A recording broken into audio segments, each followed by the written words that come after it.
anterior dijimos que la Biblia se interpreta a sí misma.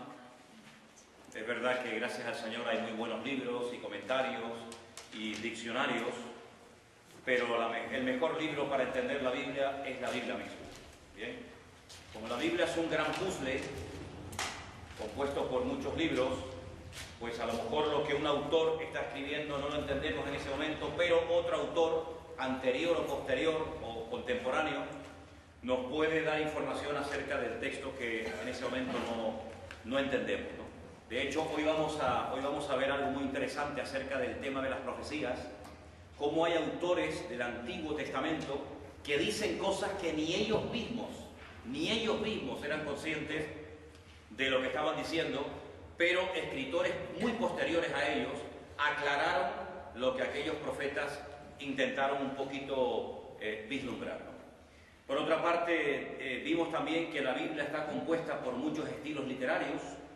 No es un libro que tiene una línea y esa línea la mantiene de principio a fin, sino que tiene muchos estilos. Por ejemplo, si comenzamos a leer los Salmos, Proverbios, el libro de Job, pues tiene una línea completamente diferente, por ejemplo, al Apocalipsis o al libro de Ezequiel o a cualquier otro libro. Entonces es muy importante saber que la Biblia está formada por muchos estilos literarios. La semana pasada vimos algunos. Podemos compartirlos rápidamente. ¿Cuáles apuntasteis?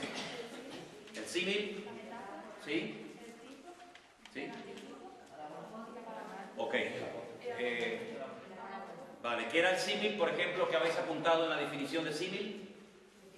En esta figura literaria suelen aparecer adverbios que son como así y semejante. Ok, es una figura literaria donde aparecen una serie de adverbios como, así o semejante, y esa es una figura literaria completamente diferente al tipo.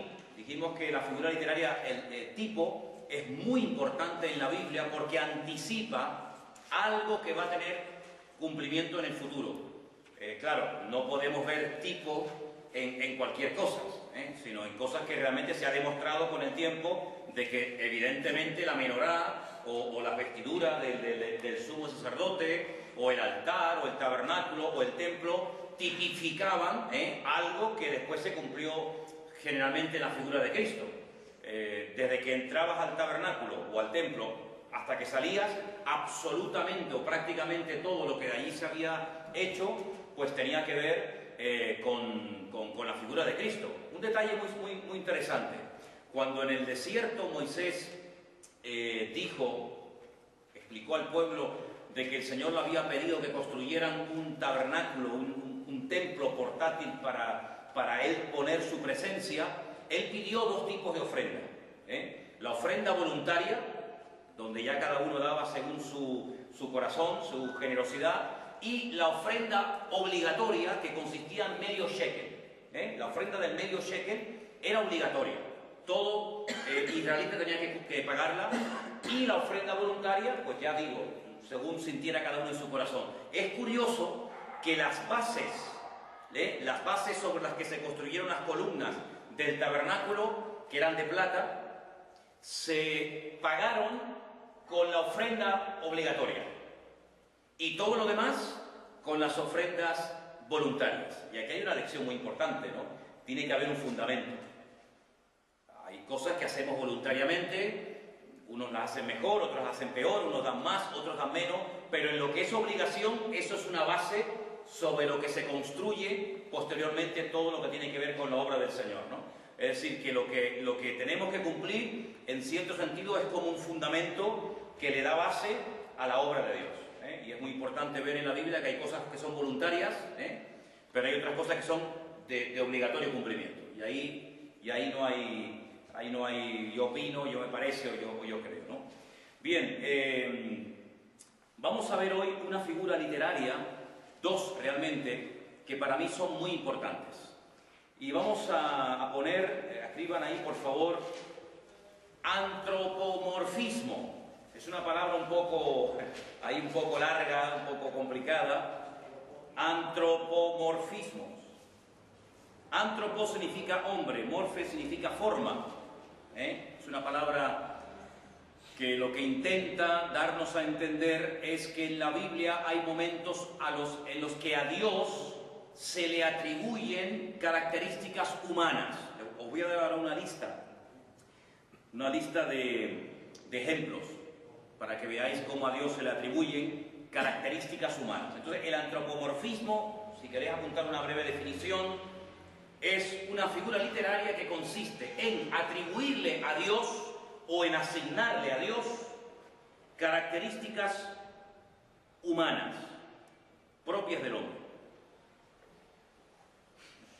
Y os voy a dar una serie de versículos que debido al tiempo no vamos a poder leerlo todos, pero los vais a apuntar.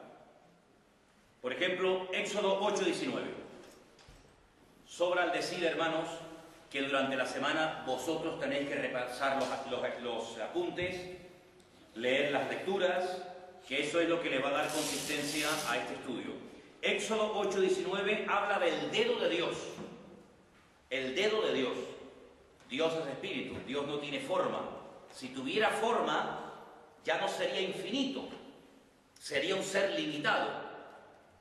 Si tuviera cuerpo, pues tendría una forma, tendría un diseño, ya sabríamos cómo es Dios. Sin embargo, no se puede hacer una imagen, una figura de Dios, porque dicho sea de paso, la Biblia afirma categóricamente que a Dios nadie jamás lo ha visto, ¿vale? Por lo tanto, Dios no tiene cuerpo, Dios es espíritu, no tiene forma, no tiene limitaciones, no se va dividiendo en otros pequeños diosesillos, ¿vale? Sino que Dios es uno, Escucha Israel, el Señor nuestro Dios, uno es, indivisible. Pero se le atribuyen dedos. En el Salmo 32:8, se habla de los ojos del Señor. Los ojos del Señor. Cuando se habla de los ojos del Señor, se sobreentiende que es como una característica que nos habla acerca de que Dios todo lo ve. Pasado, presente y futuro, al mismo tiempo. No hay nada que se esconda de Dios. Los ojos de Dios hacen referencia, los dedos de Dios a la obra de Dios, a lo que Dios hace. En Éxodo 33:11 se habla de la cara de Dios. La cara de Dios. Nos habla acerca de una forma como Dios se manifiesta, la gloria del Señor. Éxodo 33:11. En Génesis 18:21, aparece la expresión, apúntenla, descenderé ahora y veré. Descenderé ahora y veré. Sobra el decir que Dios no desciende ni asciende, porque si desciende quiere decir que ya no está arriba. Si está arriba quiere decir que no está abajo. Si está de pie, significa que no puede estar sentado. Si está sentado, no puede estar de pie. Es decir, darle formas a Dios es una figura literaria que ya hemos dicho que se llama antropomorfismo, pero que son simplemente expresiones humanas para describir aspectos de Dios. Entonces, en Génesis 18:21, habla de que descenderé ahora y veré. Quiere decir que si no desciende, no ve. Desde el trono, desde el cielo, no ve. Simplemente es me aproximaré, me acercaré, simplemente, ¿no? Salmo 18:11 habla como de especie de cortinas que ocultan a Dios. ¿Qué cortina va a ocultar a Dios? Cuando David intentó construirle un templo, el Señor le dijo: ¿qué templo tú me vas a construir a mí si el cielo es mi trono y la tierra es el estrado de mis pies? ¿Dónde me vas a meter a mí? Dios no tiene medidas. Dios es un ser eterno, no salió de otro Dios, no lo creó alguien, ¿vale? Está en todas partes al mismo tiempo. Hay tres atributos intrínsecamente de Dios. Es omnipotente, todo lo puede. Es omnisciente, todo lo sabe, todo lo conoce.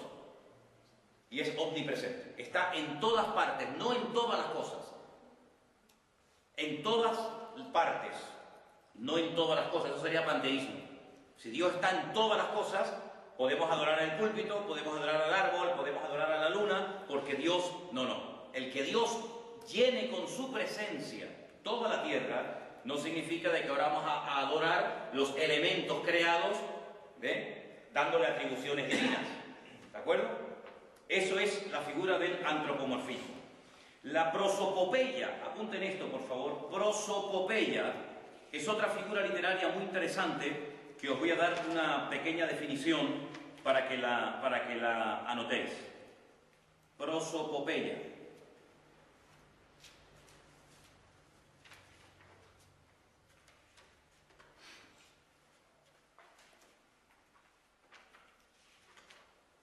La semana pasada yo os di también versículos, ¿no? De las distintas, ¿cómo es? De las distintas figuras literarias, ¿verdad? ¿Sí? Ok. Tenía aquí la definición, no la encuentro ahora mismo. Bueno, apuntar esta entonces, mientras tanto. La fábula. Ahora os doy la anterior. La fábula, la única fábula que aparece en la Biblia está en Jueces 9, del 7 al 20. Por favor, leerla esta noche al llegar a casa. Sí, ahora os la doy. Jueces 9, del 7 al 20.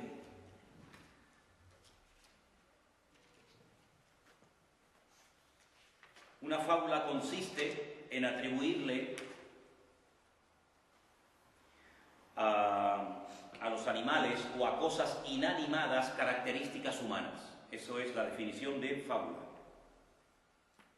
Características humanas a animales o a cosas inanimadas, como por ejemplo árboles. Vais a encontrar una conversación entre 3 árboles.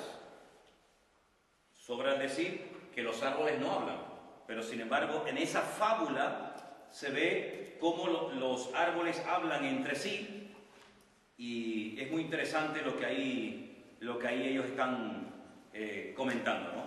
¿De acuerdo? Tenía por aquí la definición de prosopopeya, pero no la encuentro ahora mismo. Ya os la daré antes de que termine la clase, no os preocupéis. Bien, quiero que apuntéis, aparte de estas figuras literarias, 4 números. El 10, el 40, el 7 y el 70. Repito, 10, 40, 7 y 70. Al lado del 10... Al lado del número 10 vais a poner 2 citas bíblicas. Génesis 31:7. Génesis 31:7 y Daniel 1:20. ¿Ven? Tenemos así, número 10. Tenemos Génesis 31, pongo aquí, ¿vale? Génesis 31:7 y Daniel 1:20, ¿vale? Muy bien. Al lado del 40, ahora vamos a hablar de esto. Segunda de Reyes. Ahora os digo todo. Segunda de Reyes 8:9. Y Ezequiel 29, del 11 al 13. Repito. Al lado del número 10 ponéis Génesis 31:7 y Daniel 1:20. Al lado del número 40 ponéis Segunda de Reyes 8:9 y Ezequiel 29, del 11 al 13. Al lado del número 7 y al lado del número 70 ponéis Salmo 119, 164, ¿vale? Y Levítico 26-24. ¿Bien? ¿Lo tenéis todos? Al lado del número 10, Génesis 31:7, Daniel 1:20. Al lado del número 40, Segunda de Reyes 8:9, Ezequiel 29, del 11 al 13.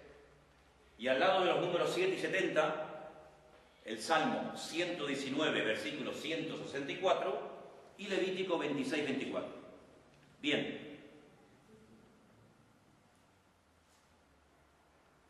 La palabra varios a veces en la Biblia es sustituida por el número 10, o Pues número 10 hace la función de la palabra varios. Entonces ponéis al lado del 10 la palabra varios. ¿Ok? Los números hablan en la Biblia, los números son muy importantes. Al lado de la palabra 40 ponéis la palabra muchos. Muchos. Varios para el número 10, muchos para el número 40. Y al lado del número 170 ponéis la palabra completo o perfecto.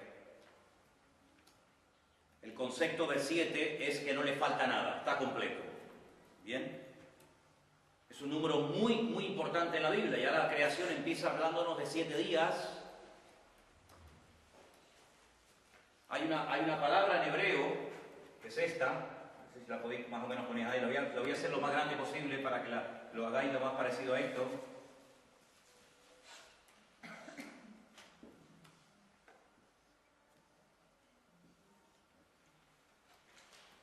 Esa palabra que tenéis aquí, Bereshit, se ha traducido al castellano por la palabra en el principio. Tiene 1, 2, 3, 4, 5 y 6. Dios creó todo lo que existe en 6 días y reposó el séptimo. Es decir, que leyendo ya la primera letra de la Biblia, Bereshit se traduce generalmente por el principio, ¿vale?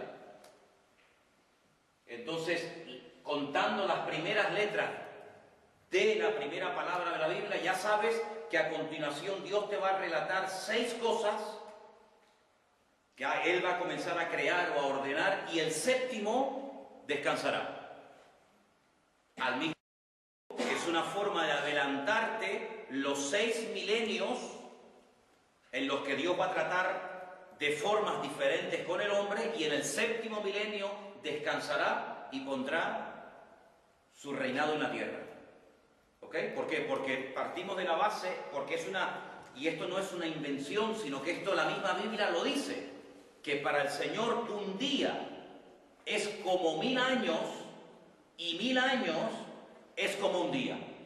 Entonces, el principio de la Biblia empieza relatándote 6 días de creación y 1 de descanso, y el resto de la Biblia son los 6000 años de trato de Dios con el hombre, y en el séptimo día, o el último milenio, es cuando Él establece su reinado milenial en la tierra. El milenio, cuando viene Cristo, y desde la ciudad de Jerusalén establece su reino, y es cuando se cumple lo del lobo morará con el cordero, etcétera, etcétera. ¿De acuerdo? Así que el principio de la Biblia ya te relata lo que va a ser el futuro. En la Biblia, para conocer el futuro, tienes que conocer el pasado. Porque conociendo el pasado, sabes lo que va a pasar en el futuro. ¿Sí? Os voy a dar un versículo, no tenía pensado daros el versículo, pero quiero que lo apuntéis. Está en el libro de Eclesiastés, por favor. Libro de Eclesiastés. Hay un versículo muy, muy importante que os da la clave de lo que os acabo de decir. Eclesiastés capítulo 1, por favor. Eclesiastés capítulo 1.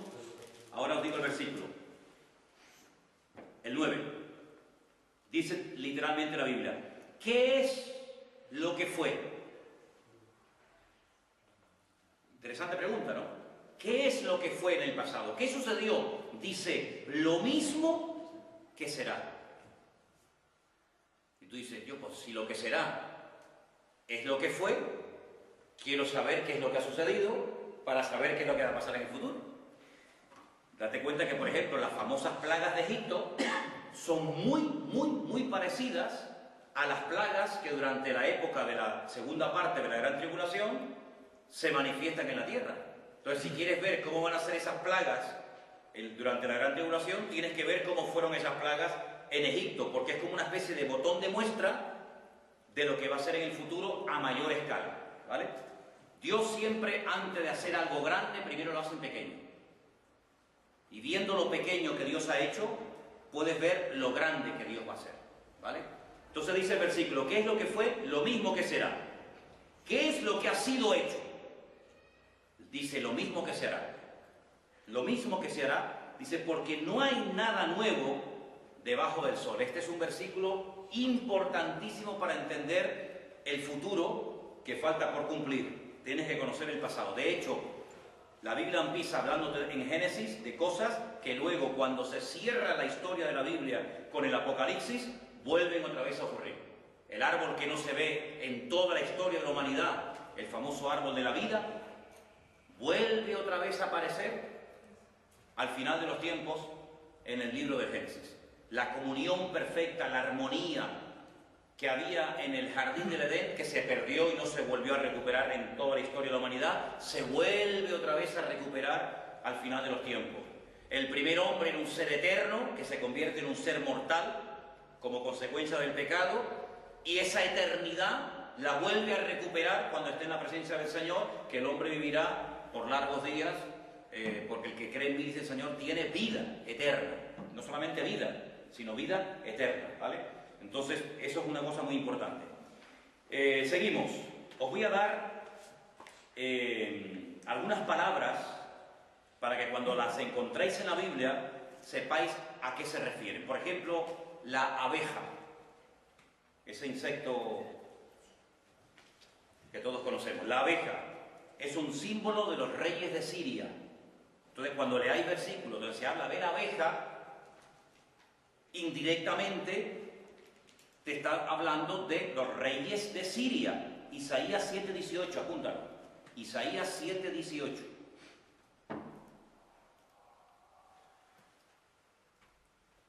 Cuando veas la palabra arpa, el instrumento, el arpa, es un símbolo de gozo y de alabanza.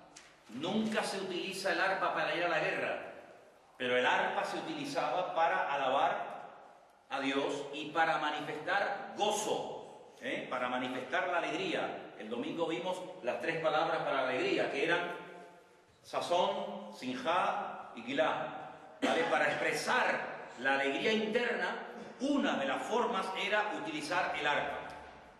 Por eso vas a ver en el libro de Apocalipsis a muchos hijos de Dios tocando arpas. ¿Por qué? Porque es un símbolo de alegría y de alabanza.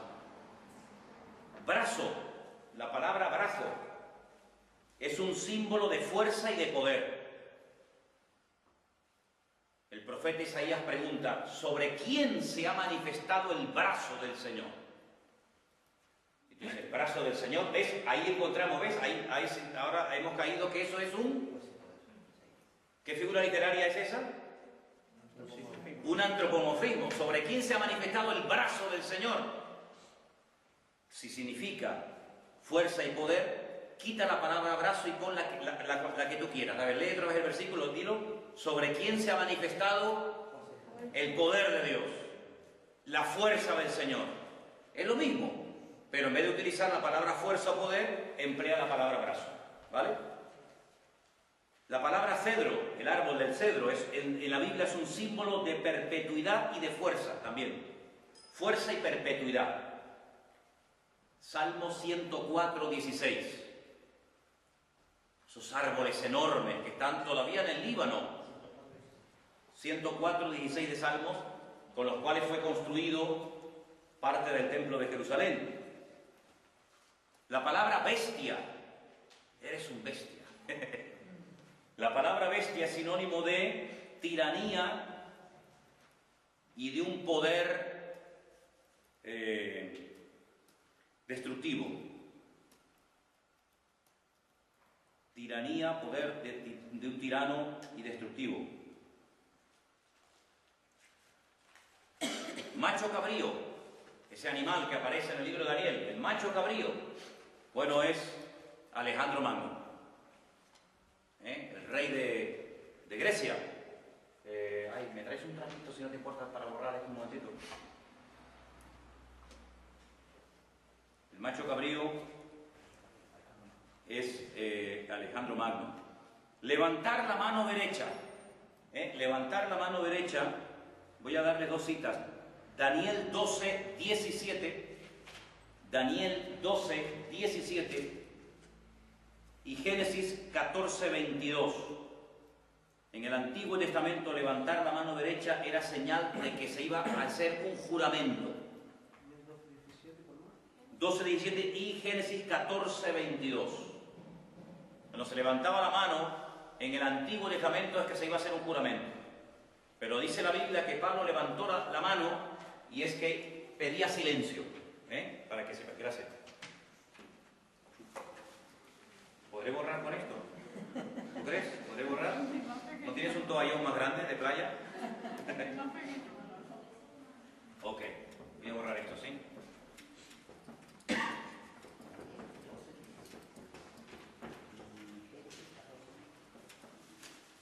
Lo bueno de conocer ciertas y determinadas palabras, números o colores es que si te los aprendes son aplicables a todo lo que leas. Es decir, no es que para Daniel el león o el macho cabrío significa una cosa, para Juan otra, para Pedro otra. No. Esa es la ventaja. Que si tú te sabes ciertas y determinadas cosas, son aplicables al resto de pasajes bíblicos. Los que estuvisteis en mi casa cuando estuvimos dando los cursos aquellos de Daniel y Apocalipsis, ¿os acordáis?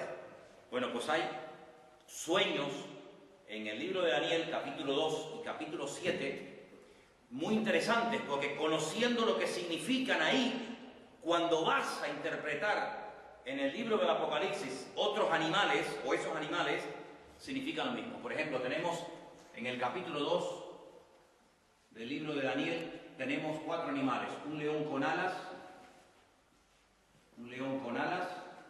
tenemos un oso, tenemos un leopardo con 4 cabezas.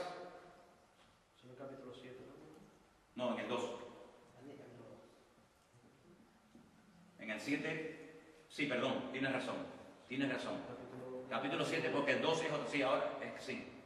El 2 lo vamos a poner aquí. Sí, el 2 son los materiales. Y tenemos la bestia, con 10 cuernos,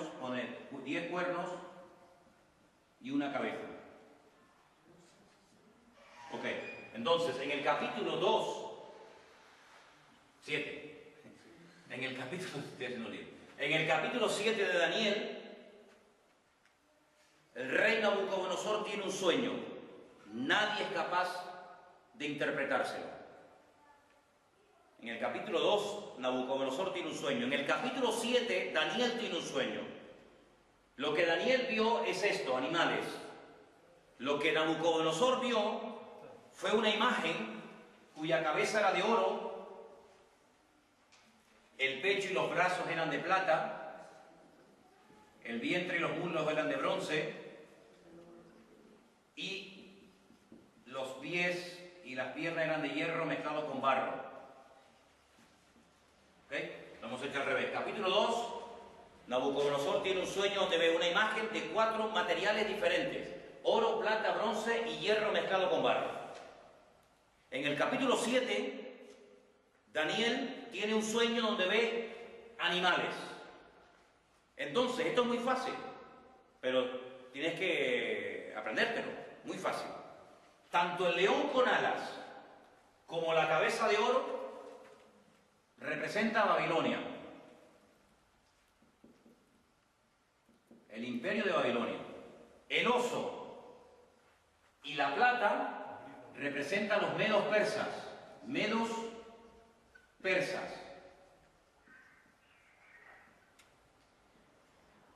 El leopardo de las 4 cabezas y el bronce representa a Grecia. Y la bestia de los 10 cuernos y una cabeza representada por el hierro y el barro, representa al último imperio. Bueno, algunos dicen Roma, pero al mismo tiempo el imperio del anticristo.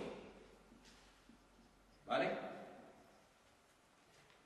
Entonces, si tú te encuentras en otro pasaje de la Biblia un leopardo,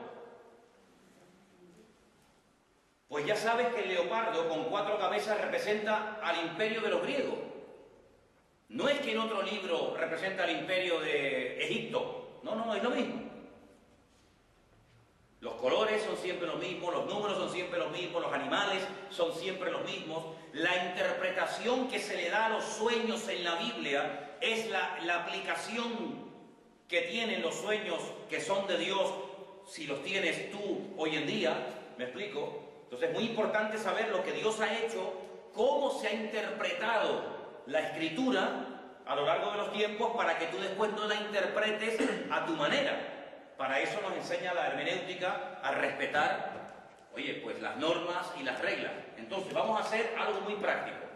Si habéis traído la Biblia, que espero que sí, ir al último libro, al libro del Apocalipsis, y con esta tabla que os acabo de poner en la pizarra, ir por favor al libro del Apocalipsis,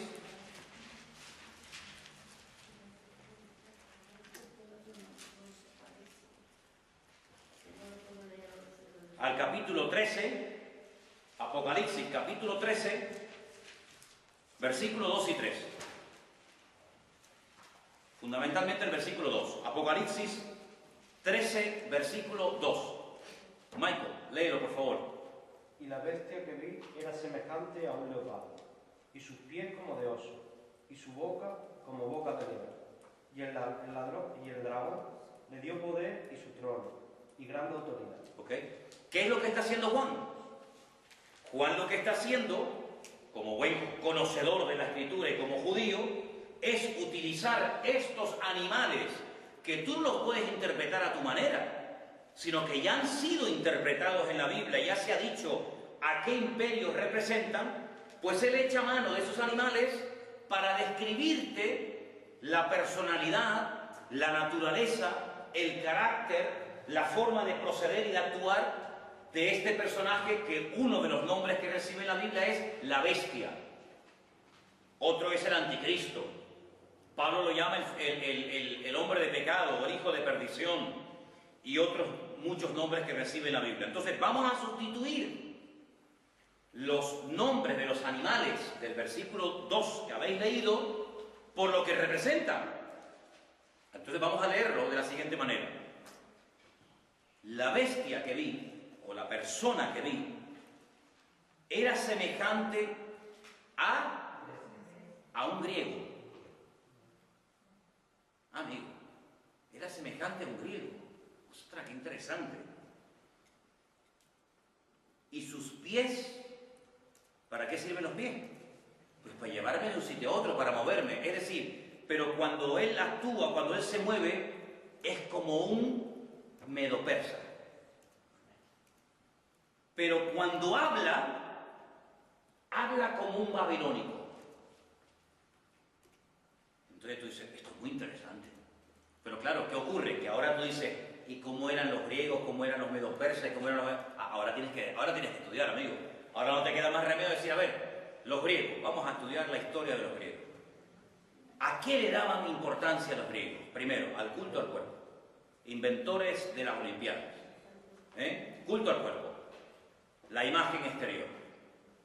Este no va a ser un gualtrapas, sino que va a ser una persona que va a tener una imagen, un porte, una presencia física tremenda. ¿A qué más le daban importancia? A la filosofía, a la ciencia, a la sapiencia, al conocer, al venga a hablar, y venga a hablar, y venga a dar vuelta. Luego tendrá una cultura general impresionante. Bien. Entonces, te vas dando cuenta que lo que la Biblia va describiendo a través de animales es la naturaleza y la forma de ser de una persona. Si tú no conoces esto, tú llegas aquí y dices, la bestia que vi era semejante a un leopardo. Bueno, pues a mí me parece que el leopardo que tiene así pintitas, pues será un hombre que tiene manchas en el cuerpo. Pero mire, ¿usted cómo interpretó eso, hermano? No, porque dice la Biblia que será un leopardo. Dice que será como un leopardo. Pero el leopardo en la Biblia, ¿quién es? Representa un imperio, una forma de ser, una filosofía, un imperio. Luego tú ya sabes que a través de animales te está dando un mensaje impresionante el Señor. Para eso sirve la hermenéutica. Para no interpretar la Biblia a tu bola, a tu manera, y hacer una interpretación aquí terrible. Por ejemplo, termina el versículo diciendo que el dragón le dio tres cosas. Le dio, ¿qué? Poder, un trono y grande autoridad. Y la pregunta es, ¿y el dragón quién es? ¿Quién es el dragón? Porque que yo sepa, los dragones son de la mitología, no eran personajes reales. ¿Quién es el dragón? Entonces, ¿qué dije yo? La Biblia se interpreta a sí misma. ¿No era una regla? Muy bien. ¿Dónde dice la Biblia la explicación del dragón? Apocalipsis 12:9. A ver, alguien que me lo lea rapidito, por favor. Apocalipsis 12:9. Y fue arrojado el gran dragón, la serpiente antigua, el llamado Diablo y Satanás, el seductor del mundo entero, fue arrojado a la tierra y sus ángeles fueron arrojados. Aquí me dice quién es el dragón, que además lo llama serpiente antigua, diablo, que significa calumniador, Satanás, el cual engaña al mundo entero. Entonces yo no me tengo que inventar que el dragón, a mí me parece que es que no tienes que complicarte la vida, tienes que buscar un texto que te aclare el texto que no te enteras. Entonces dice que el dragón le dio a este personaje poder, trono y autoridad. Luego Satanás es el que está apoyando, diríamos, ungiendo, capacitando, respaldando el gobierno mundial del famoso anticristo. Entonces, a través de animales, el Señor te está trayendo un mensaje. Ya sabemos quién es el león, el oso, el leopardo, el dragón. Luego te das cuenta cómo el versículo 2 ahora dice, ¡ay va! Ahora lo entiendo. ¿Cuántos cristianos han dejado de leer el libro de Apocalipsis, perdiéndose un montón de bendiciones porque dicen, Manolo, pero es que yo no lo entiendo, es que yo no sé quién es el dragón, yo no sé quién es el león. Bueno, para eso estamos aquí, para aprender. Y ahora cuando tú abras la Biblia, a partir de ahora, pues vas a entender un montón de cosas que hasta el día de hoy han estado como veladas porque no tenían los elementos para interpretar ciertas y determinadas cosas. ¿Lo veis claro? Muy bien. Vale, pues entonces, quiero que apuntéis estas citas, por favor, que os voy a dar a continuación. Son 6 en total. 6. Mateo 12, del 43 al 45. Mateo 12, del 43 al 45. Segunda cita. Efesios 4, del 8 al 10. Efesios 4, del 8 al 10. Tercera cita, Hebreos 1, del 1 al 2. Hebreos 1, del 1 al 2. Hebreos 5, del 11 al 12. Hebreos 5, del 11 al 12. La siguiente. Ezequiel 16, 49 y 50. Ezequiel 16, 49 y 50. Y la última, Salmo 85, 10. La voy a repetir todas, ¿vale? Mateo 12, del 43 al 45. Efesios 4, del 8 al 10. Hebreos 1, del 1 al 2. Hebreos 5, del 11 al 12. Ezequiel 16, del 49 al 50 y Salmo 85, 10. Ahora os explico lo que vais a hacer con eso.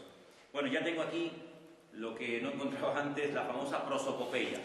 Apuntar, por favor. Prosopopeya. Es otro estilo literario que lo podéis poner entre paréntesis, como también se le conoce como la personificación. Personificación.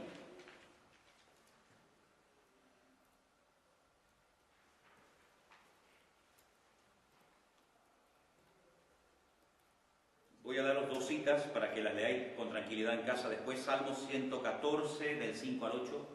Salmo 114, del 5 al 8. Y Proverbios 1, del 20 al 23. La prosopopeya y la fábula se parecen, con la diferencia de que en la prosopopeya se le dan características humanas, a animales, plantas o a cosas inanimadas. Tú dirás, pero también en la fábula es igual. Sí, pero la fábula es una narración, ¿vale? La fábula es algo que puede ser un árbol, un animal, que se comporta como una persona, pero eso es como un cuento.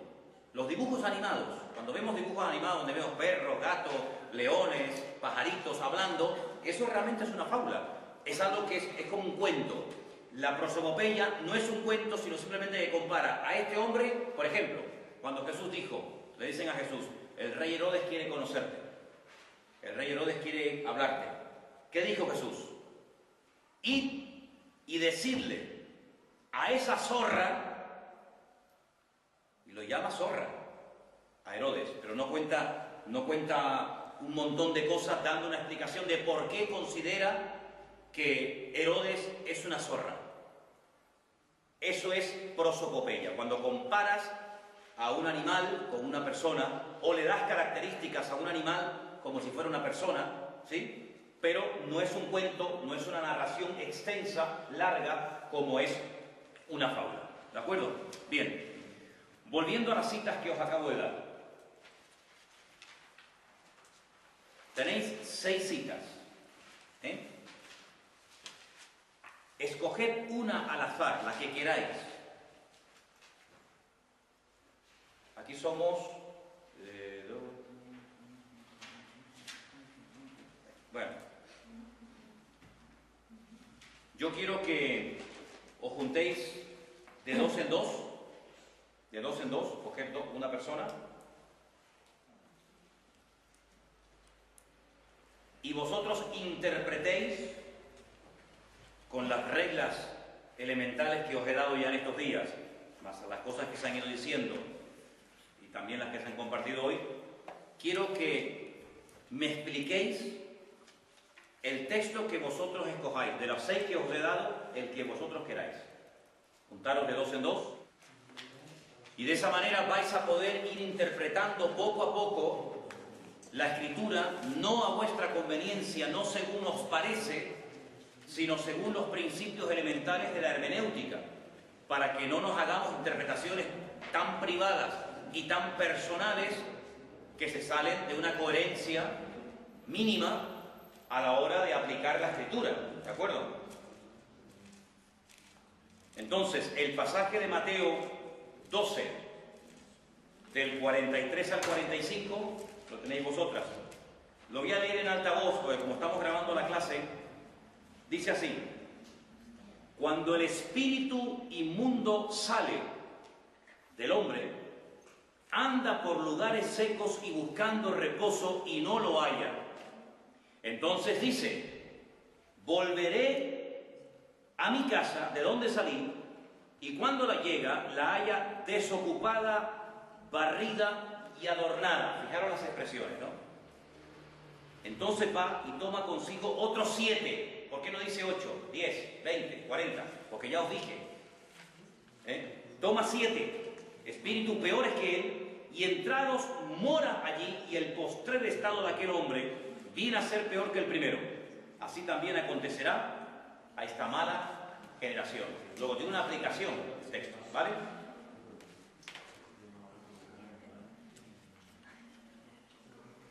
Efesios capítulo 4, del 8 al 10. Como estamos grabando, voy a leer el versículo, mientras los que lo tienen lo pueden ir leyendo o estudiando. El que descendió es el mismo que también subió por encima de todos los cielos para llenarlo todo.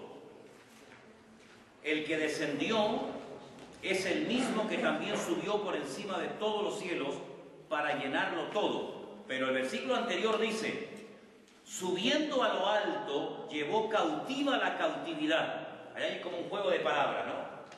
Y dio dones a los hombres. Bien. Hebreos capítulo 1, versículos 1 y 2. Dice el pasaje lo siguiente: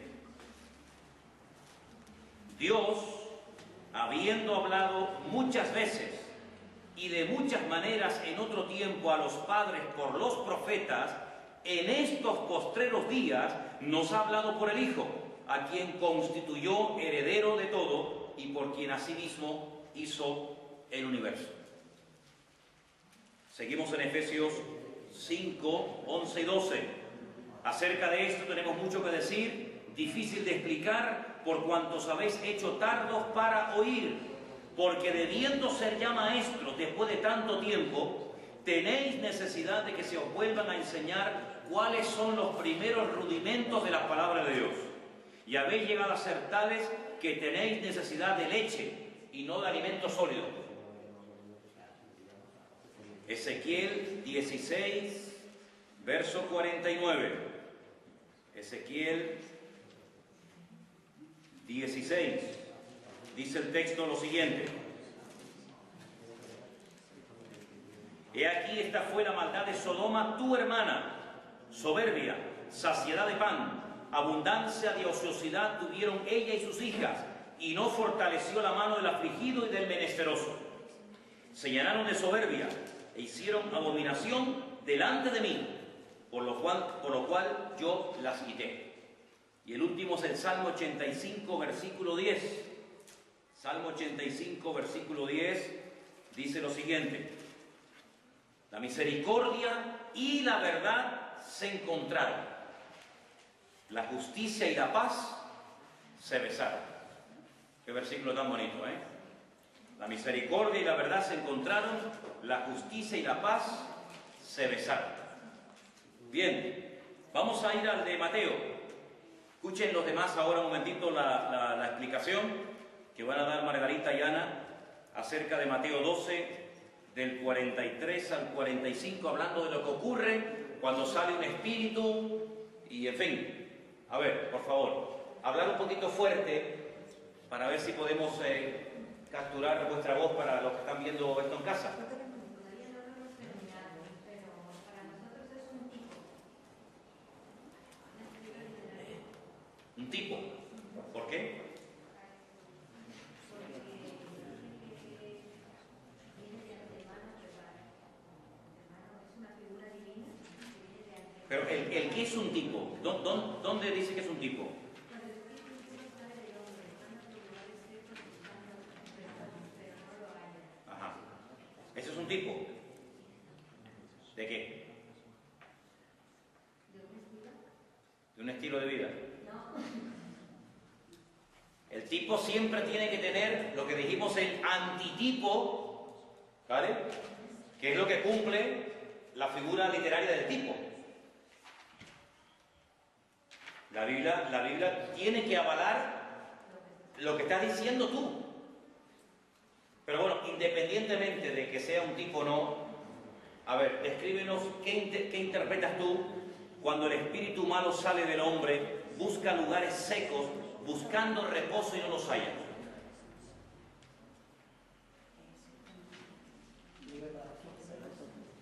Venga. Tú explícame a mí ese versículo. Y a Ana también, las dos.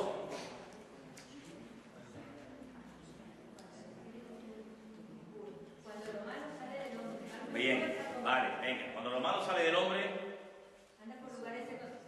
Un lugar seco es algo que no tiene vida. Por ejemplo. bien, perfecto. Buscando reposo, buscando paz. Buscando otro lugar donde meterse. Bien. Como no lo encuentra, ¿qué hace? Como no lo encuentra, pero no lo hay. Entonces cae a un lugar peor del que estaba. ¿Quién? El espíritu que... No, el espíritu no. Cuando el espíritu malo sale del hombre porque ha salido, se va a otro sitio a meterse. Como no lo encuentra, toma una determinación, que lo dice el versículo. ¿Qué es lo que decide? Volver. Pero no volver solo, sino con ¿cuántos? Con 7 más.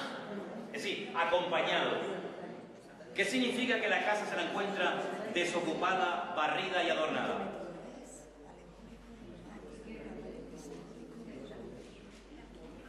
La casa, ¿a qué se refiere cuando habla de la casa? El cuerpo de la persona del que salió. ¿Sí? Vale. Está desocupado. Hombre, cuando una casa está desocupada, inhabitada, se puede meter uno ocupa. Pero cuando una casa está viviendo con una familia, nadie se puede meter en ella. ¿Bien? Entonces, ¿qué ocurre? Este espíritu salió, pero ahí no hay una protección. No hay una protección en su vida. No está el Señor reinando en ese corazón, en esa vida. Por lo tanto, el demonio dice, pues me meto una vez. ¿Me entiendes? Porque está desocupado. no está la presencia del Señor en ese lugar. ¿Y qué ocurre? Te lo dice al final del versículo, que la situación postrera de esa persona es peor que la primera, ¿vale? Entonces, ¿qué significa esto? ¿Qué aplicación podemos darle a este texto? La aplicación personal, porque si no tiene una aplicación personal, esto es simplemente una información. Por ejemplo, podría ser que cuando algo malo sale de nosotros, eso tenemos que ocuparlo con Cristo, con algo espiritual, con algo del Señor. De lo contrario, volvemos otra vez a las andadas. ¿Sí o no? Claro. Al no haber una protección, un coto, un orden, ¿verdad? Una presencia del Señor, pues estás vulnerable a que no solamente se te vuelva a meter lo que tenías, sino hasta 7 veces peor.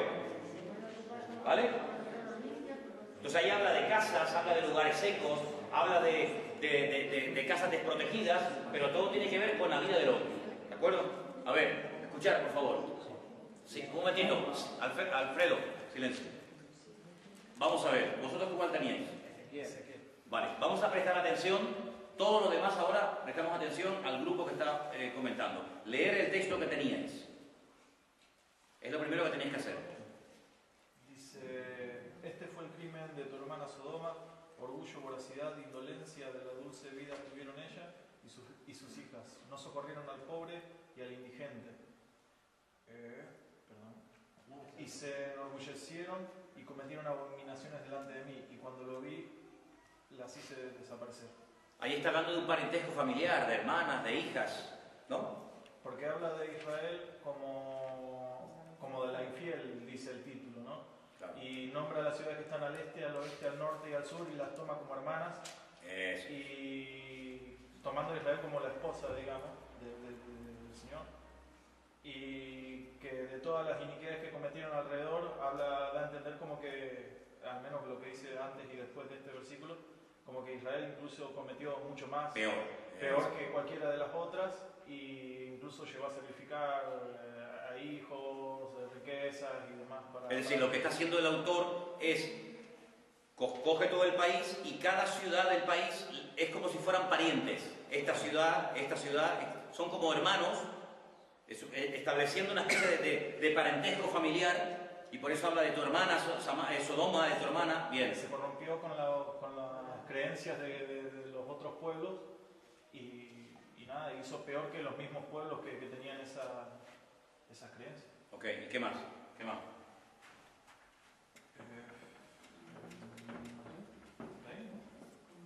¿Ya no le sacáis más? Ese mensaje no dura ni 5 minutos, ¿eh?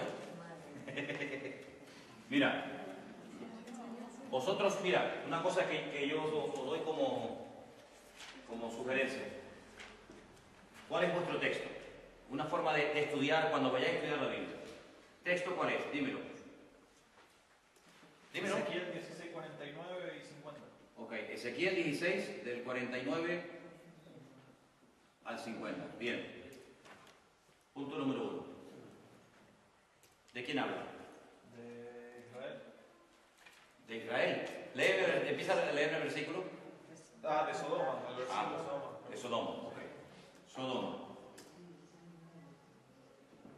No os va a quedar más remedio con el paso del tiempo que compraros un buen diccionario bíblico. Porque si está hablando de Sodoma y no sabes quién es Sodoma, pues tienes un problema. Hombre, la Biblia te dice algo de Sodoma, pero lo mejor es que tú cojas un diccionario bíblico y digas, a ver, Sodoma, pum, y me empapo de la historia para ubicarme y saber de quién me está hablando. Bien, ¿qué más dice? Perdona. Sodoma. ¿Quién era? ¿Dónde estaba? Y voy sacando información, ¿vale? ¿Qué más? Léeme el versículo. Dice, aquí esta fue la iniquidad de tu hermana Sodoma, arrogancia. Espera, punto número 2. Errores o pecados de Sodoma. Bien, ¿cuáles fueron? Arrogancia. Arrogancia. Abundancia de pan. Eso se llama abundancia de pan. Prosperidad, ¿no? Sí. Bien, prosperidad. ¿Qué más? Y completa ociosidad. Ociosidad. ¿Qué es ociosidad? Estar de balde. ¿Eh? Estar de balde. Sociedad, está ocioso, está todo el día arrancado de la panza sin hacer nada. Ok, esos son los tres pecados de esta gente, de Sodoma. ¿Bien? Arrogancia, demasiada abundancia, prosperidad Orgullo. y ociosidad. También pone orgullo. Sí, que se enorgullecieron, dice. Orgullo. Entonces, con el diccionario bíblico me voy y busco la palabra Sodoma. Automáticamente ya tengo un conocimiento de quién era Sodoma, dónde estaba Sodoma, qué le pasó a Sodoma y me empapo de todo lo que le pasó a esa gente. Bien, ahora me dice que los habitantes de esa ciudad tenían estos 4 pecados fundamentales: arrogancia, abundancia de pan o prosperidad, demasiado tiempo libre, ociosidad y orgullo. Muy bien, yo me voy a ir a un diccionario normal y corriente y voy a buscar, por ejemplo, la palabra arrogancia. Voy a buscar la palabra ociosidad, etc. Y voy sacándole el jugo a cada una de las palabras del texto. De tal manera que yo pueda decir, bueno, arrogancia es esto, esto y esto y esto y esto. Ociosidad, esto y esto. ¿Y qué más? Sigue. Dice, pero no ayudaron al pobre, o sea, a pesar de la abundancia. No ayudaron al pobre, es decir, totalmente indiferencia. Una indiferencia total con el necesitado. Perfecto. Entonces, tercero, ya sé quién es Sodoma, ya sé qué errores cometieron, y ahora lo que he leído le busco aplicaciones personales.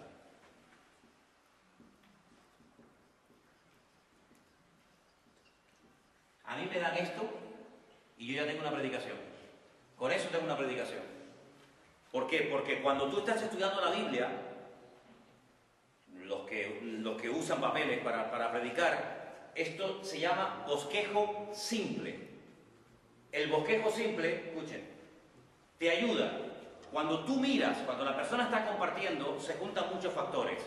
Los nervios, se te seca la boca. Digo esto para los que a lo mejor no tienen mucha desenvoltura, ¿no? La primera vez que lo hacen. Entonces tienes que tener, si tú tienes tantos papeles encima del púlpito, como se te caiga uno, o lo traspapeles, te vas a hacer un lío impresionante. Entonces tú tienes un esqueleto, que es esto, un bosquejo simple, y te ayuda con una simple mirada a saber de dónde vengo, dónde estoy y a dónde voy. Imagínate que esto lo tengo yo en un papel aquí encima del púlpito, y yo bajo la mirada y estoy aquí, en Sodoma. Solamente mirando Sodoma, como yo sé, porque he estudiado, ¿quién es Sodoma? Pues mire, hermano, Sodoma era una ciudad que estaba junto al Mar Muerto y Sodoma estaba ubicada en tal sitio y hubo un personaje muy famoso que se llamó Lot, que junto con su familia fueron una vez a Sodoma y el Señor tal le reveló a Abraham que iba a destruir Sodoma y Gomorra y Abraham estuvo clamando. Cuando ya he dicho todo lo que tenía que decir de Sodoma, quiénes eran, dónde estaban, qué les pasó, y ya no tengo nada más que decir de Sodoma, agacho así los ojos un poco, ya sé de dónde vengo de aquí, de Sodoma, y miro así y sé que ahora me toca hablar de los errores de Sodoma. Simplemente mirando así, mirando un poco, bajando la vista, yo sé que de lo primero que tengo que hablar de sus pecados es que eran arrogantes. Hermanos, ¿saben? El diccionario dice que la arrogancia es tal. Y hay ejemplos en la Biblia de gente arrogante. Tenemos el ejemplo de Faraón, tenemos el ejemplo del rey Nabucodonosor, y la arrogancia dice que es el principio de la caída. Cada vez que hay arrogancia, siempre hay una caída. Cuando ya he dicho todo lo que tenía que decir de la arrogancia, agacho la mirada y hago así, y veo la palabra prosperidad. No toda prosperidad del Señor, hay prosperidad que mata, ¿verdad? Por eso Salomón decía, no me des abundancia, no sea que me olvide de ti, tampoco me des miseria, ¿verdad? Y empiezo a hablar y hablar. Cuando ya he dicho todo de prosperidad, agacho la mirada y sé de dónde vengo. Vengo de la palabra prosperidad. ¿Y a dónde me voy ahora? A la palabra ociosidad, el ejemplo de ociosidad. David se aburría, no hacía nada, se subió al palacio, estaba aburrido, miró a la vecina, pim, pam, pongo ejemplo de la Biblia. Cuando ya no tengo nada más que decir de ociosidad, agacho la mirada y me voy al orgullo. Y así, cuando ya he llegado al final, digo, bueno, y todo esto que hemos hablado de Sodoma, de sus pecados, de sus debilidades, de sus tropiezos, de no sé qué, de no sé cuánto, esto, hermano, la pregunta es, ¿y a nosotros nos está afectando la arrogancia, la ociosidad, el orgullo, la soberbia, somos indiferentes ante la necesidad del prójimo, nos está pasando lo mismo que a Sodoma y Gomorra, y tengo que tener una aplicación del texto que he sacado. Así se estudia la Biblia, como si te estuvieras predicando a ti mismo. Y entonces tú lo que haces es que con este simple bosquejo simple le vas sacando jugo al versículo bíblico, ¿vale? Porque de lo contrario lees el versículo, pero no sabes quién era Sodoma, no sabes qué le pasó, no sabes ni dónde está Sodoma, si es que existe hoy en día, no sabes cuáles eran sus pecados, y si sabes algo, pues no sabes tampoco explicarlo. Así es como se estudia la Biblia, con papel, con lápiz, con un buen diccionario, con un buen comentario bíblico, y le estás sacando el jugo a la palabra, y te das cuenta de que llevas 3/4 de hora en un versículo. Y tú dices, mi madre, pero si yo antes leía la Biblia y no me enteraba de nada, y ahora resulta que con un pequeño bosquejo me he pegado 3/4 de hora con un texto bíblico. Y empiezas a disfrutar. ¿Y sabes lo que pasa? Que cuando ya llevas un tiempo haciendo esto, llegas a la conclusión de que te van a hacer falta 50 vidas para terminar de leer y de más o menos leer algo de la Biblia, porque hay tanto que sacarle a cada página y a cada historia que dices, no me va a dar tiempo de estudiármela y de aprendérmela toda, ¿vale? Así que esta es una forma práctica de sacarle el jugo a la palabra, ¿de acuerdo? Venga, vamos a hacer uno más y la próxima semana le doy oportunidad al resto. Venga, vosotros, ¿cuál tenéis? Hebreos creo que era. Hebreos 1. Ese es muy bueno. Hebreos 1, del 1 al 2. Los demás, no penséis que os vais a librar.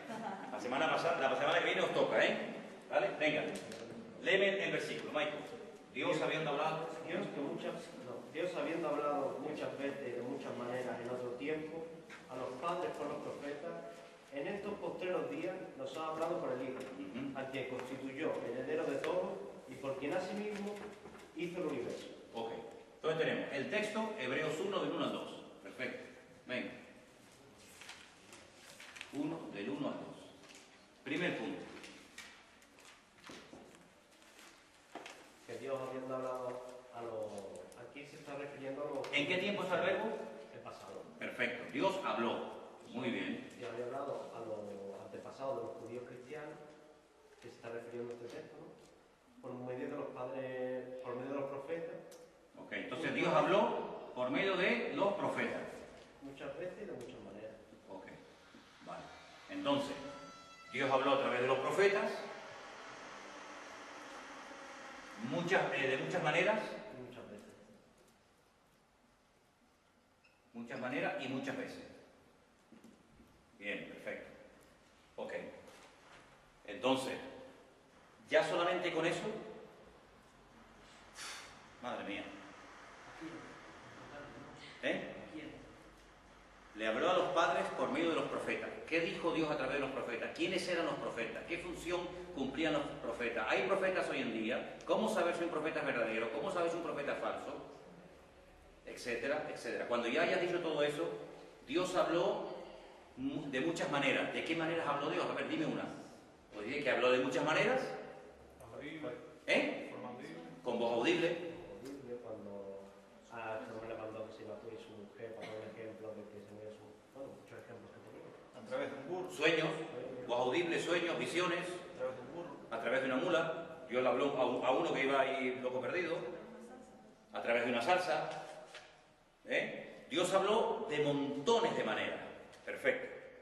Y si habló tanto es porque tenía mucho que decir, ¿no? Vale. Y muchas veces. Y ahí ponemos ejemplos, le habló a Abraham, le habló a Jacob, le habló a José, le habló a David, le habló a tal, le habló a cual. Muy bien, de acuerdo. La pregunta es, ¿y sigue hablando? Sí. Que después dice que en estos días finales nos habla por medio de su Hijo. ¿En qué tiempo está el verbo? En estos días nos ha hablado, pero en pasado. ¿Nos ha hablado Por medio de su Hijo. o nos hablará? Nos ha hablado. Nos ha hablado. Muy bien. Si nos ha hablado a través del Hijo, quiere decir que ya dijo todo lo que yo tengo que saber a lo largo de mi vida. Ya habló. ¿A través de quién? Del Hijo. Muy bien. ¿El Hijo de quién? Muy bien. ¿Y Dios tiene un hijo? Vosotros podéis demostrarme que Dios tiene un hijo? ¿Tenéis algún versículo? Porque muchas veces se habla de que Dios tiene un hijo, pero ¿dónde dice en el Antiguo Testamento que Dios tenía un hijo? ¿No? O si no lo dice el Antiguo Testamento, tenemos un gravísimo problema. Porque quiere decir que los que hablan de que Dios tuvo un hijo, en el Nuevo Testamento se lo inventaron. No pueden demostrarlo con un texto del Antiguo Testamento. ¿Qué te parece? A ver. ¿Sí? En el Salmo 2, versículo 7. Salmo 2, a ver, léelo. Yo publicaré el decreto. Jehová me ha dicho, mi hijo eres tú, yo te engendré hoy. Mi hijo eres tú, yo te engendré hoy. Un judío te dice, hay un versículo en Isaías que dice, tú Israel eres mi hijo. A ver, ¿y ahora qué? Aquí se está refiriendo no a Israel. ¿A quién le está hablando ahí? A David. Y también Manolo. ¿A David? A ver. Pues entonces peor todavía. Porque si era... Entonces ya acotamos el texto. Es que todos somos hijos de Dios. Yo tengo que dará a un hijo y llamará su nombre admirable, consejero. ¿Eh? Y dará a un hijo y llamará su nombre admirable, consejero y fuerte. Claro. Cuando dice que vendrá un Mesías y la profecía. Sí, un Mesías sí, pero un hijo. Un hijo no es nacido y un niño no es dado, el principado sobre su hombro. Bien, bien. ¿Te das cuenta? Tenéis que demostrar. Si no podéis demostrar vuestra creencia y vuestras afirmaciones, pues tenéis un grave problema. ¿Qué más? ¿Cómo nos habló a través del Hijo? Dicho sea de paso, ¿cómo? ¿Cómo nos habló a través del Hijo? ¿Cómo?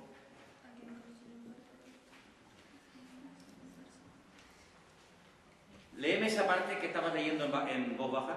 A quien constituyó heredero de todo y por quien asimismo hizo el universo. ¿A quién constituyó? ¿Quién constituyó al Hijo heredero de todo?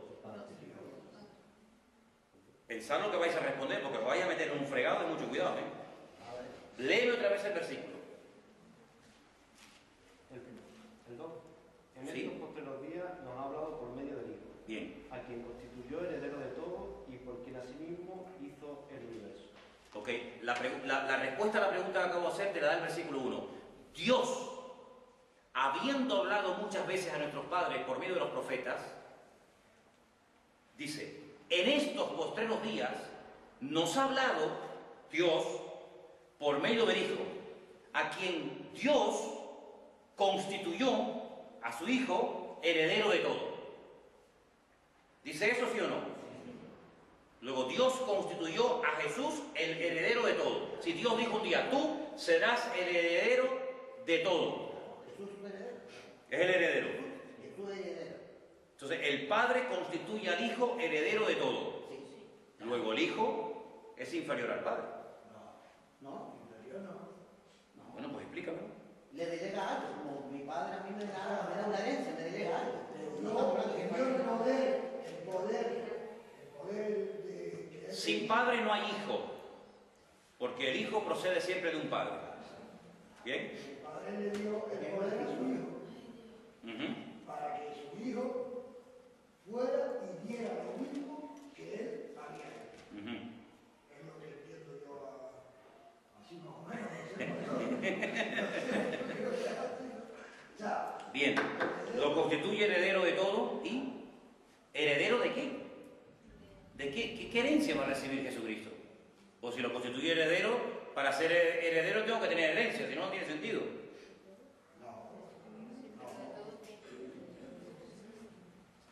él va a reinar sobre todas las cosas. él va a reinar y no es su padre. En el mundo hay una figura y ese es Cristo, ese es su hijo. Ujú. Es su hijo y va a Hay una reinar. figura que tenemos que repetir, que es él. ¿Y cómo termina el texto?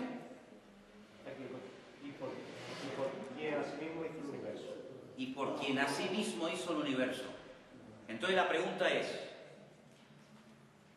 coger la Biblia un momentito, abrirla por Génesis 1 y Juan 1. Génesis 1 y Juan 1. Y compararlo.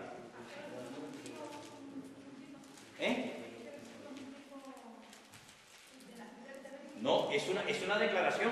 Ya te lo está declarando. Te lo está declarando. Ahí no tienes que decir, será un tipo de... No, ya te dice, el Hijo es heredero de todo. Entonces, como dice que hizo el universo a través del Hijo,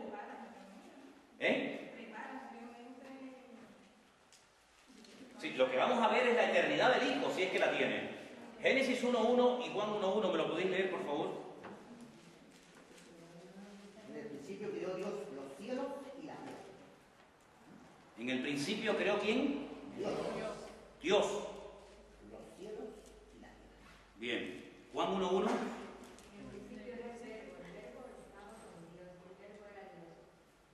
En el principio era el verbo, y en el principio era el verbo, y el verbo era Dios. Dios me mataron. Era con Dios y el verbo era Dios. Y hay unas preposiciones muy interesantes, ¿eh? Dios mismo en la figura de Jesús. Vamos a ir paso por paso. En el principio era el verbo. Y el verbo era con Dios. Y el verbo era Dios, era con Dios y era Dios. Pero Génesis 1.1 me dice que el que creó fue Dios. Y Juan 1.1 me dice que el que creó era el verbo. Explicarme esa diferencia.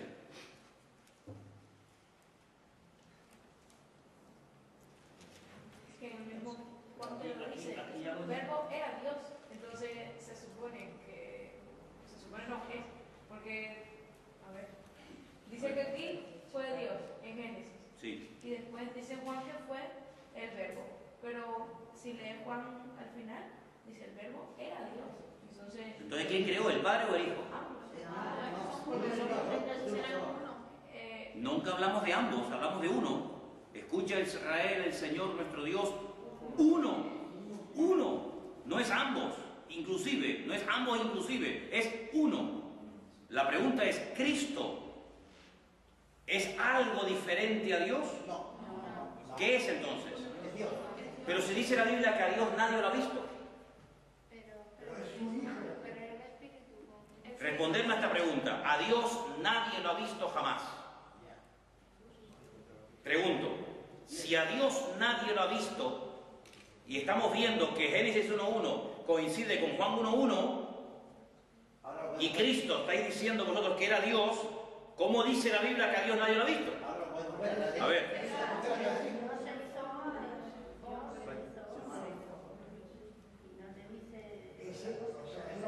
Dios se hizo hombre.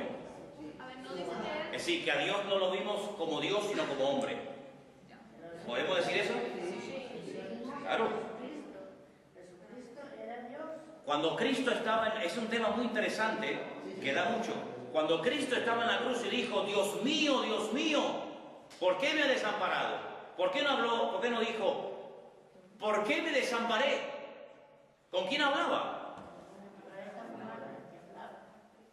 ¿Con quién hablaba? ¿Con Dios o con Él? Con el Padre. Luego hay momentos que es, como tú decías, ambos, y hay otros momentos que es hijo. Y le dice, Padre, pasa de mí esta copa. Le está hablando al Padre, porque si no está hablando al Padre, esto es una tomadura de pelo, ¿no? Padre, pasa de mí esta copa. ¿Bien? Pero ahí dice que el Padre nos habló a través del Hijo. ¿Se puede ser padre e hijo al mismo tiempo? ¿Hay alguien aquí que es padre e hijo al mismo tiempo? ¿Yo? Yo soy padre y yo soy hijo al mismo tiempo. No tengo que dejar de ser hijo para ser padre, ni tengo que ser padre. Soy lo mismo al mismo tiempo. Luego, en Cristo se da la característica de que Él vino en forma humana, ¿verdad? Emmanuel, Dios con nosotros, ¿vale? Y de esto tendremos que hablar largo y tendido, porque se empiezan a echar mano de palabras que ni siquiera están en la Biblia, como la famosa palabra, no, esto es el tema de la Trinidad, y es una palabra que no está en la Biblia, ¿verdad? Entonces sería bueno que adaptáramos nuestro lenguaje al lenguaje bíblico, que es lo suficientemente rico y amplio para no tener necesidad de echar mano de términos que ni siquiera aparecen en la Biblia, como por ejemplo el concepto de la famosa Trinidad, ¿de acuerdo? Muy bien, entonces Dios habló a través de su Hijo Bien. Cuando el Hijo muere, la humanidad no se queda sin Dios. ¿Murió Dios? ¿Murió Dios? Sí, no menciones todavía el Espíritu Santo, que aún no hemos aclarado el Hijo, como para que me metas a un tercero. Espérate. Entonces, Cristo muere, pero ahora en Efesios 4, ¿quién tenía Efesios 4? Ahí dice algo impresionante que poquísimas veces se dice en las iglesias, pero lo dice la Biblia. ¿Qué dice?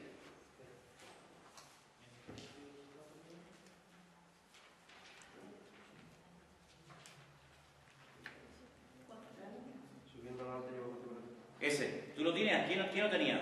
Sí, aquí. Léelo. Efesios 4, lo teníamos de 8 a 10, ¿no? Por lo cual dice, subiendo a lo alto, llevó cautiva la cautividad y dio dones a los hombres. Vale. Subió, una vez le dijo a una mujer, no me toques. Aún no he subido. ¿No? ¿No se lo dijo? ¿A quién fueron? ¿Quién se lo dijo? A María Magdalena. Aún no he subido. Sigue.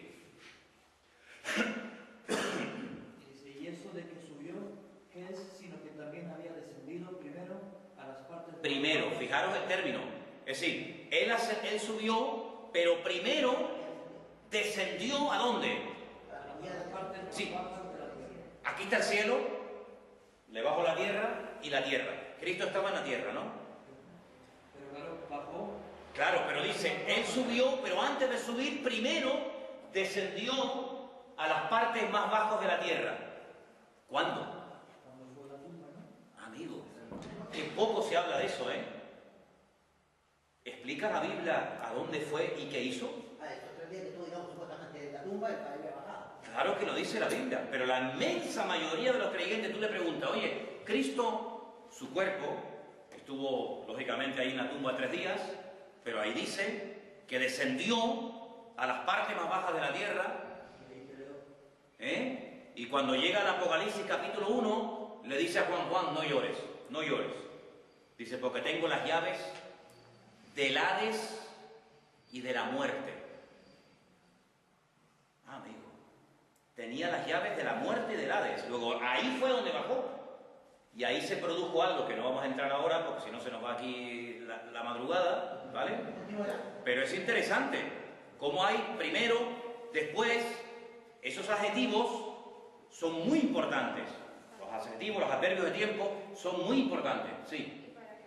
Ah, bueno, lo tendrían que explicar ellos, que son los del grupo, lo tendrían que explicar ellos. Pero vamos a cortar ahí aquí, pero os voy a dar un versículo que os va a venir de perlas, que os va a dar mucha luz con esto del Padre, del Hijo y tal y cual. Mira, primero os los voy a leer y os voy a hacer preguntas, porque son versículos que son preguntas. La primera pregunta: ¿quién subió al cielo y descendió? Tú la acabas de leer ahora. Bien. Segunda pregunta: ¿quién encerró los vientos en sus manos? Encerró los vientos en su mano. ¿Quién ató las aguas en un paño? ¿Quién afirmó todos los términos de la tierra? ¿Cuál es el nombre de su hijo? Y dímelo si lo sabes. Ahí dice que Dios tiene un hijo.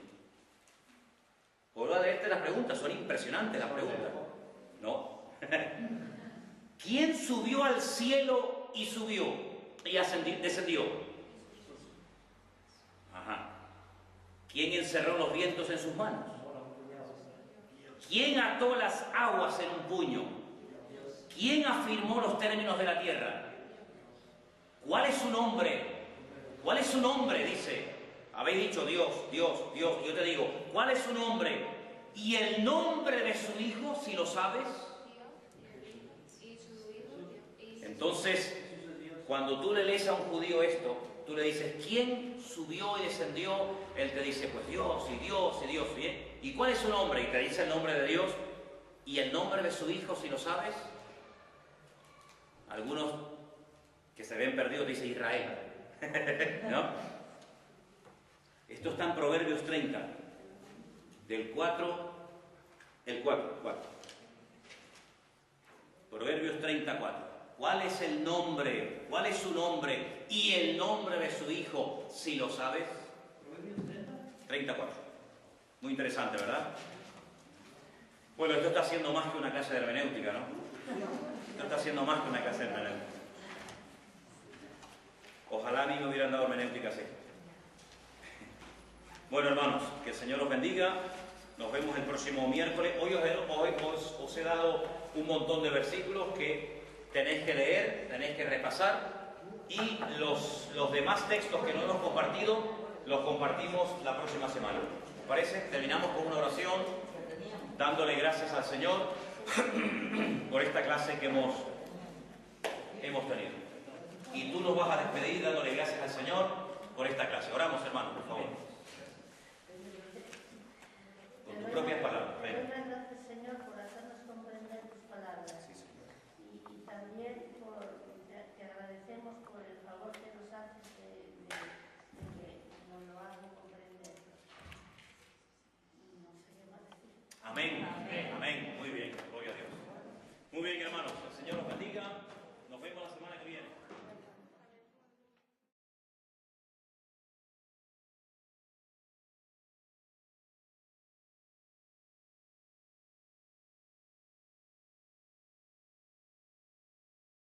Bien, vamos a ver hoy una figura literaria, dos realmente, que para mí son muy importantes.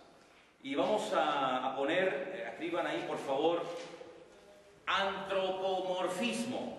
Es una palabra un poco larga, un poco complicada. Antropomorfismo.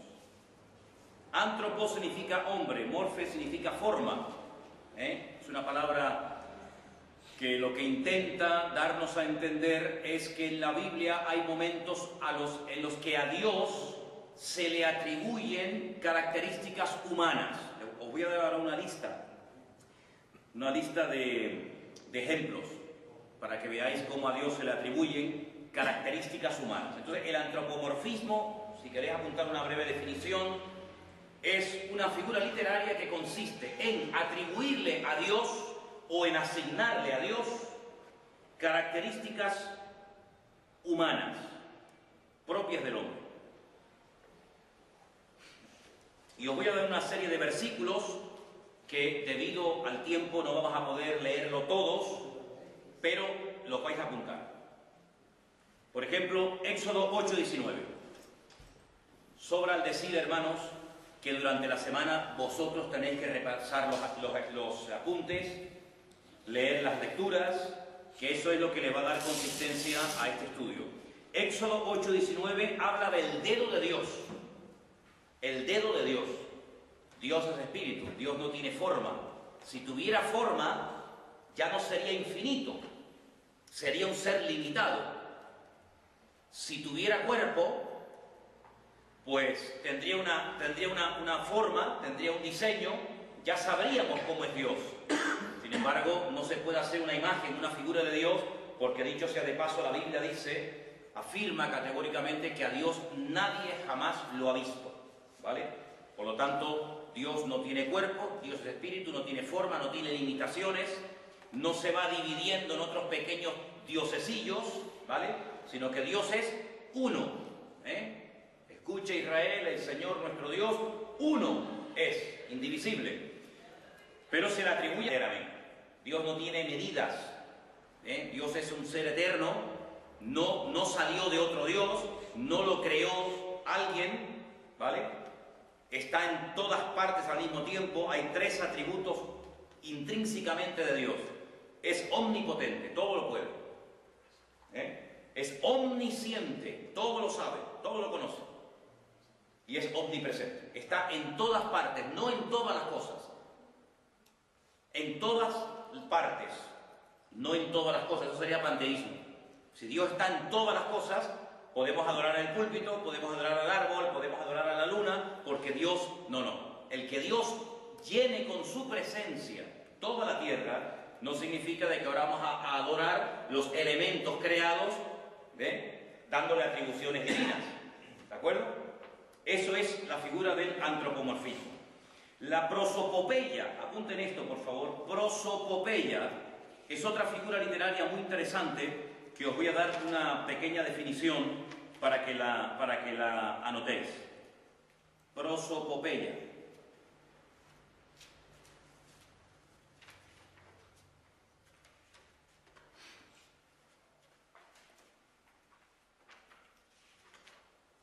La semana pasada yo os di también versículos, ¿no? de las distintas, ¿cómo es? De las distintas figuras literarias, ¿verdad? ¿Sí? Ok. Tenía aquí la definición, no la encuentro ahora mismo. Bueno, apuntar esta entonces, mientras tanto. La fábula. Ahora os doy la anterior. La fábula, la única fábula que aparece en la Biblia está en Jueces 9, del 7 al 20. Por favor, leerla esta noche al llegar a casa. Sí, ahora os la doy. Jueces 9, del 7 al 20.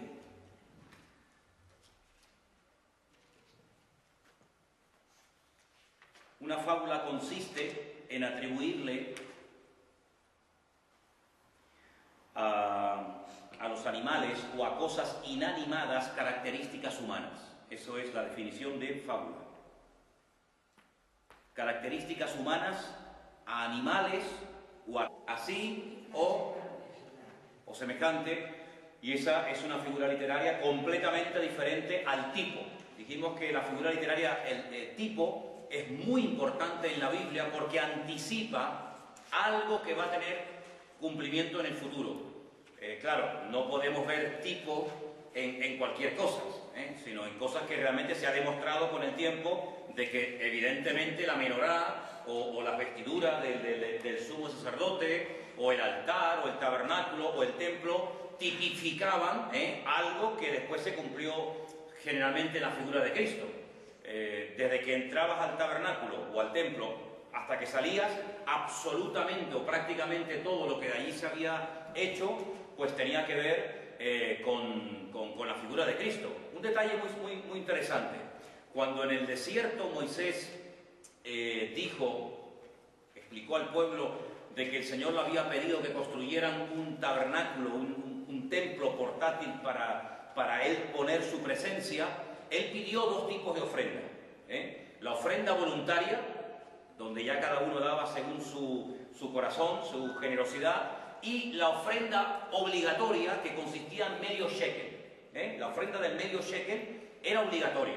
Todo israelita tenía que pagarla, y la ofrenda voluntaria, pues ya digo, según sintiera cada uno en su corazón. Es curioso que las bases sobre las que se construyeron las columnas del tabernáculo, que eran de plata, se pagaron con la ofrenda obligatoria y todo lo demás con las ofrendas voluntarias. Y aquí hay una lección muy importante, ¿no? Tiene que haber un fundamento. Hay cosas que hacemos voluntariamente, unos las hacen mejor, otros las hacen peor, unos dan más, otros dan menos, pero en lo que es obligación, eso es una base sobre lo que se construye posteriormente todo lo que tiene que ver con la obra del Señor, ¿no? Es decir, que lo que tenemos que cumplir, en cierto sentido, es como un fundamento que le da base a la obra de Dios. Y es muy importante ver en la Biblia que hay cosas que son voluntarias, pero hay otras cosas que son de obligatorio cumplimiento. Y ahí no hay, yo opino, yo me parece o yo creo, ¿no? Bien, dedos.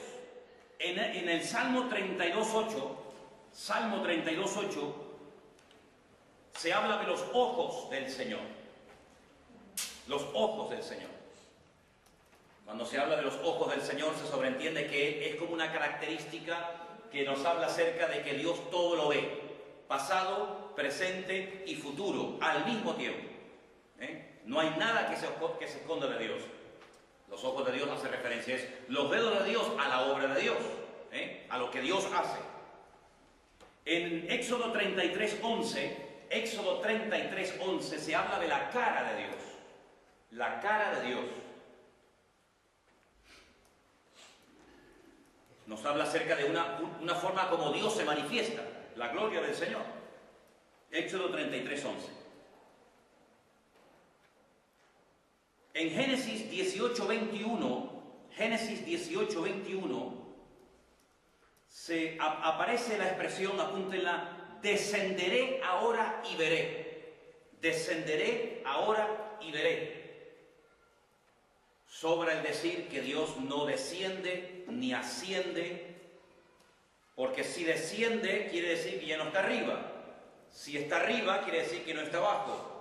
Si está de pie, significa que no puede estar sentado. Si está sentado, no puede estar de pie. Es decir, darle formas a Dios es una figura literaria que ya hemos dicho que se llama antropomorfismo, pero que son simplemente expresiones humanas para describir aspectos de Dios. Entonces, en Génesis 18:21, habla de que descenderé ahora y veré. Quiere decir que si no desciende, no ve. Desde el trono, desde el cielo no ve, simplemente es me aproximaré, me acercaré, simplemente, ¿no? Salmo 18:11 habla de como de especie de cortinas que ocultan a Dios. ¿Qué cortina va a ocultar a Dios? Cuando David intentó construirle un templo, el Señor le dijo: ¿qué templo tú me vas a construir a mí si el cielo es mi trono y la tierra es el estrado de mis pies? ¿Dónde me vas a meter?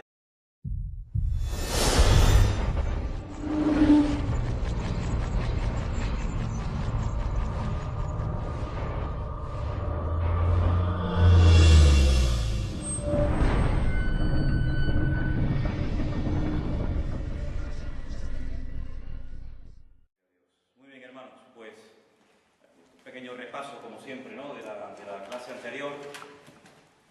Dijimos que la Biblia se interpreta a sí misma. Es verdad que gracias al Señor hay muy buenos libros y comentarios y diccionarios, pero el mejor libro para entender la Biblia es la Biblia misma. ¿Bien?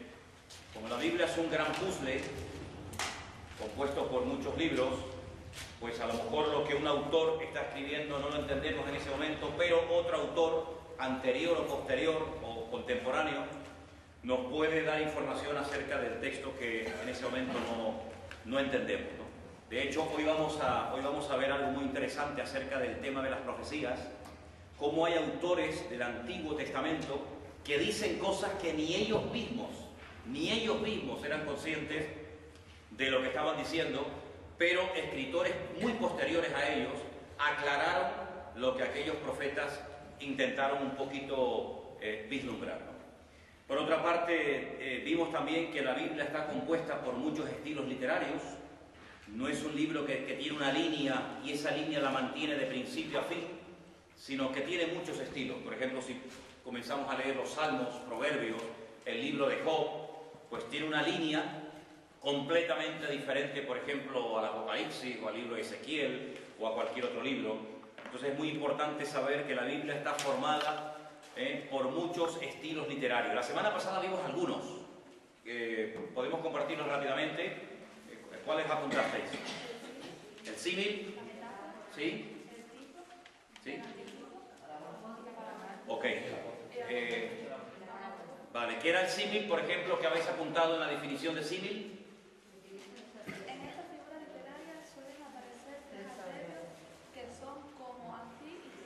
Ok, es una figura literaria donde aparecen una serie de adverbios como